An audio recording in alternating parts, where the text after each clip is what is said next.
அந்தாரை வாழ வைக்கும் தமிழகத்துல யாராவது வர்றதுக்கு பயப்படுறாங்க. இது இன்னைக்கு நேத்து நடக்கலையே.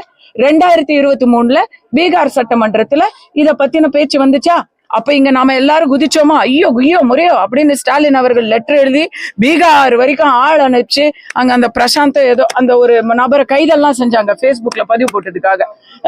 எங்க தமிழகத்துல எல்லாரும் நல்லபடியா இருக்காங்கன்னு சொன்னாங்க. இதுதான் நல்லபடியா இருக்குப்பா இன்னைக்கு. அப்ப இது அவன் வடக்கத்தியானுங்கிறதுக்காக இல்ல, ஏன்னா அடுத்த நாள் எங்காலேயே நாங்க வெட்டிட்டோம் அப்படின்னு இன்னைக்கு சொல்றாங்க. இதெல்லாம் வெக்கக்கேடா இல்லையா? மூளைக்கு மூளை சாராயமும் போதை மருந்தும் கிடைச்சிக்கிட்டு இருக்கு. அதெல்லாம் யார் கணக்குல வருது?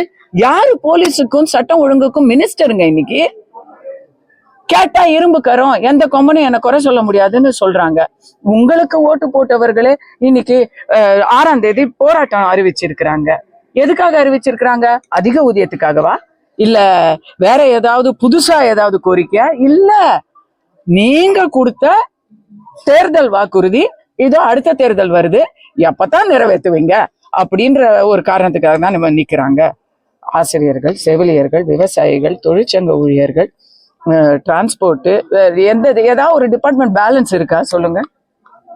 இருக்கிற அமைச்சர்கள் எல்லாத்திலும் இன்னும் ஒரே ஒரு டிபார்ட்மெண்ட்ல தான் யாரும் வெளியே சண்டை போடல.